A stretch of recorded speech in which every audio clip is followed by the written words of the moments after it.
निकाल। केवलनाणमदंसणमणन्तवीर्यं च खय्यसम्मं च खय्यगुणे मदयादि खौवसम्येयघादिदु। केवलनाणम, ये अब ये बता रहे हैं कि एक एक कर्म का कार्य क्या है, यानी वो घात को कह के आए ना, घात का घातिया कर्म घातते हैं गुणों को, तो गुण कौन से हैं? तो ने कहा सुनो, केवल नाणम, केवल ज्ञान एक गुण है जीव का, पर्याय है यद्यपि पर्याय में गुण का उपचार कर रहे हैं, तो केवल नाण एक गुण है। और दंसण, केवल दंसण यानी केवल दर्शन। फिर अनंत वीर्यम, अनंत वीर्य, ये तो हो गए पूर्ण रूप से गुण, ज्ञान का गुण, दर्शन का गुण और वीर्य का गुण। और खय्य सम्मम, क्षायिक सम्यक्त्व, ये जीव के गुण। उसके अलावा खय्य गुणे मदयादि, खय्य गुण यानी जो क्षायिक चारित्र है, और उसके अलावा मदि आदि खौव समये, जो मति आदि के क्षायोपशमिक भाव हैं, गुण हैं, उनका भी क्या करते हैं, ये कर्म घात करने में कारण बनते हैं।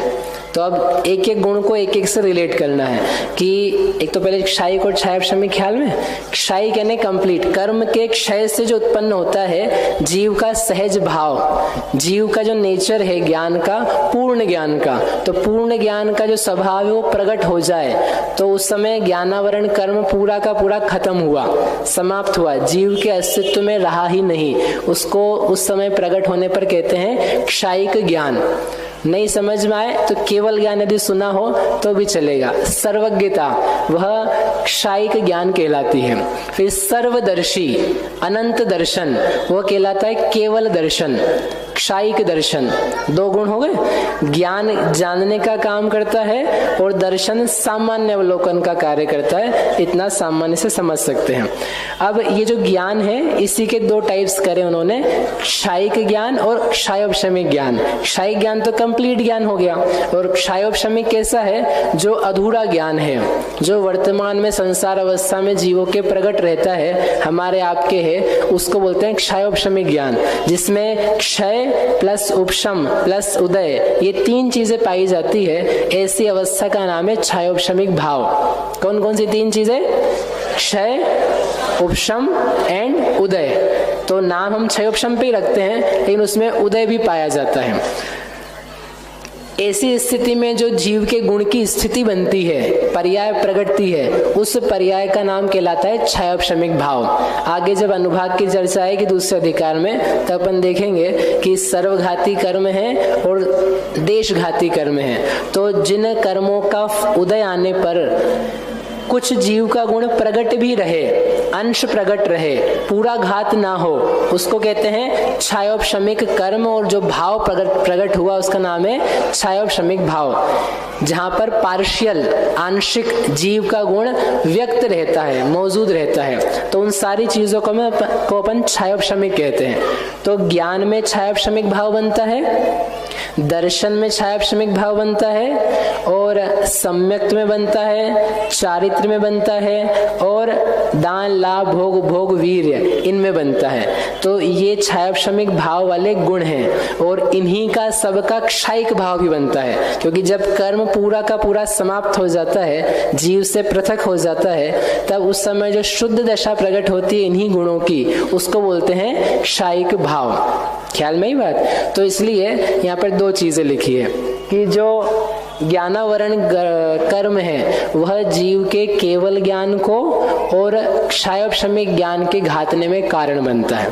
दूसरा दर्शनावरण, दर्शनावरण में क्षयोपशमिक दर्शन और क्षायिक केवल दर्शन, उसके घातने में दर्शनावरण कर्म कारण बनता है।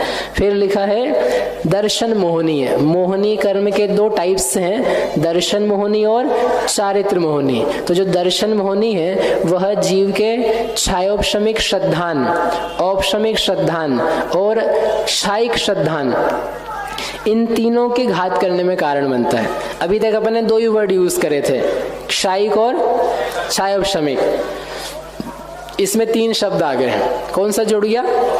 औपशमिक। अब ये भाव क्या होता है ये अपन आगे देखेंगे कभी, लेकिन उसका अर्थ इतना है कुछ देर के लिए वो जो कर्म है उसका उदय पूरा का पूरा गायब हो गया। ओनली फॉर फ्यू भी ज्यादा हो जाएगा, थोड़ी सी देर के लिए, अंतर मुहूर्त के लिए तत्संबंधी जो कर्म सामने लिखा है वो जीव में से कुछ भी फल नहीं दे रहा है। फॉर एग्जाम्पल दर्शन मोहनी के आगे लिखा है औपशमिक सम्यक्त्व, उसका घात करता है। तो जब औपशमिक सम्यक्त्व किसी जीव के हुआ, प्रकट हुआ, तो उस समय दर्शन मोहनी का एक भी पार्टिकल, एक भी कर्म फल नहीं देगा, वो गायब हो जाएगा वहां से थोड़ी देर के लिए, इनविजिबल मोड में आ जाएगा, लेकिन नॉट फॉर एवर।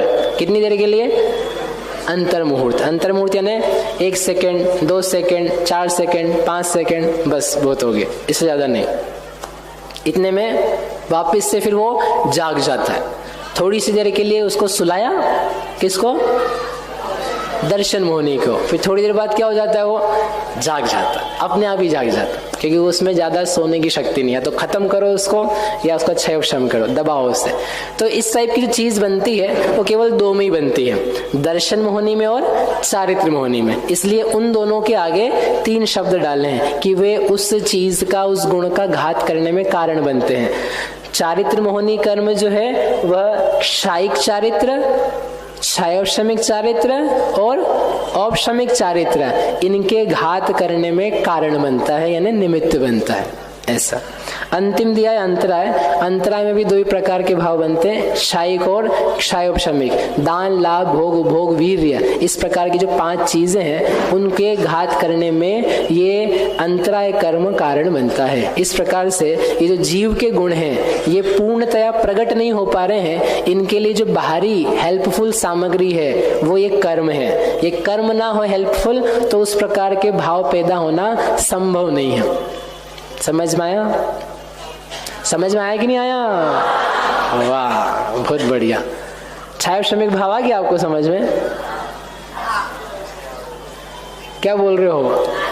आ गया? चलिए, मेरी मेहनत बच गई, धन्यवाद। इस प्रकार से ये गुणों को उन्होंने बता दिया। तो घातीय कर्म जो थे वो घातीय कर्मों का संक्षेप में एक प्रकार से कार्य पूरा हो गया।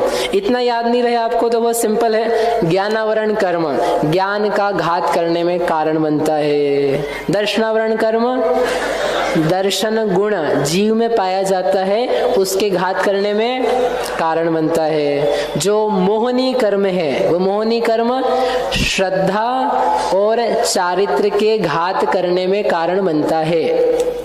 और जो अंतराय है वो अंतराय वीर्य, दान, लाभ, भोग, उपभोग, इनके घात करने में कारण बनता है। अभी कारण बनता है, निमित्त बनता है, हम बार बार नहीं कहेंगे क्योंकि कर्मकांड आदि ग्रंथों की भाषा नहीं है। वहां तो हम सीधे यही कहेंगे, जीव के गुणों को कर्म ने घाता, जीव ने कर्म को बांधा, जीव ने कर्म को ऊपर भेजा, नीचे भेजा, क्षय किया, उत्कर्षित किया। ये ऐसी भाषा चलेगी। आपको ये समझ लेना है कि हम यहाँ पर निमित्त की तरफ से कह रहे हैं, यानी कर्म ऐसी घटना के होने में निमित्त है या जीव के परिणाम कर्म की ऐसी दशा होने में निमित्त है। ये आपको सावधानी आज नहीं, जब भी आप कर्म कांड पढ़ें, जीव कांड पढ़ें, लब्धिसार पढ़ें, वहां सर्वत्र ऐसा समझ लेना। नहीं तो लब्धिसार आप पढ़ोगे ना तो आप तो हैरान ही हो जाओगे। आप बोलोगे क्या हो चल रहा है? वहां ये लिखा रहता है, जीव ने कर्मों को ऊपर भेजा, ऊपर से नीचे बुलाया, यहाँ उद्यावली में दिया, उदीर्णा कराई, थोड़े परमाणु को इधर डाल दिया, इसमें संक्रमित कर दिया। अब आप सोचो वो जीव कैसे ऊपर नीचे करेगा?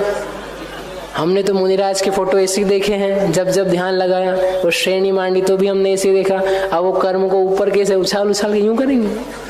है ये खेल खेलना है? यहाँ से निकाला, थोड़ा कर ऊपर ऊपर, चमड़ी खिंचाएगी, कर्म वनम कुछ नहीं खिंचाएंगे। तो वो ऐसा कुछ नहीं करते हैं, लेकिन वो भाषा ऐसी है। तो भाषा के कारण से आप उसको कुछ ऐसा वैसा नहीं समझ लेना। जीव कर्म में कुछ नहीं करता, जीव अपने भावों में करता है, भाव के निमित्त से वो सब होता है। ठीक है, ये चीज मैं बार बार नहीं कहूंगा, आप समझ लेना। ठीक है, और किसी को दुविधा हो तो उसको भी समझा देना। अब ये घातिया की बात कर ली।